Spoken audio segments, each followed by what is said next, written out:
Hello friends, హౌస్లో BB రాజ్యం task అయితే జరుగుతుంది కదా. ఇందులో భాగంగా ఇంకో టాస్క్ అయితే పెట్టిరంట. ఈరోజు ప్రోమోలో చూసిరు కదా, ఇదేంది బుట్టల టాస్క్, విన్నిట్ రిస్క్ ఇట్. ఇది అయిపోగానే ఇంకో టాస్క్ పెట్టిరంట. అదేందో చెప్తాను క్లియర్గా. తప్పకుండా వీడియోని లైక్ చేయండి ఫ్రెండ్స్. ఉన్నదే 2 నిమిషాలు. తప్పకుండా వీడియోని లైక్ చేసి చూడండి ప్లీజ్.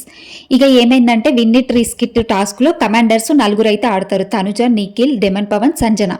ఇక వీళ్ళలో ఈ కమాండర్స్లో చివరిగా ఎవరు రిస్క్లో పడతారో వాళ్ళు ప్రజలతో ఒకరితో పోటీ పడాలి. అయితే సంజన రిస్క్లో ఉంది కదా, సంజన ఓడిపోయింది ఈ టాస్క్లో. ఈ బుట్టల టాస్క్లో ఓడిపోయి ప్రజలతోటి పోటీ పడాలి. అయితే ఇక ప్రజలు ఎవరు? సుమన్ శెట్టి, భరణి, గౌరవ్, వీళ్ళైతే ప్రజలు కదా. ఇక వీళ్ళలో ఒకరితోటి పోటీ పడాలి. అయితే ఎవరితో? సుమన్ శెట్టి తోటి సంజన పోటీ పడుతుందంటే సుమన్ శెట్టికి సంజనకి ఒక బ్రిక్స్ టాస్క్ అయితే పెడతారంటే బిగ్ బాస్. ఇక ఈ టాస్క్లో కళ్యాణ్ సంచాలక్ ఇక ఫస్ట్ టాస్క్లో ఏమో రీతు సంచాలక్గా చేసింది. ఈ టాస్క్లో ఏమో కళ్యాణ్ సంచాలక్ అంట.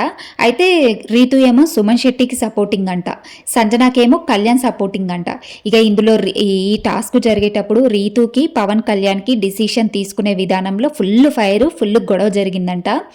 ఇక ఈ టాస్క్లో చివరికి కళ్యాణ్ సంచాలక్ కాబట్టి ఫైనల్ డిసిషన్ సంజన విన్నర్ అని చెప్పేసిండంట బిగ్ బాస్కి. ఇక అక్కడ రీతుకి కళ్యాణ్కి అయితే చాలాసేపు అంటే ఫైర్ అవుతారు, చాలాసేపు గొడవ పెట్టుకుంటారు.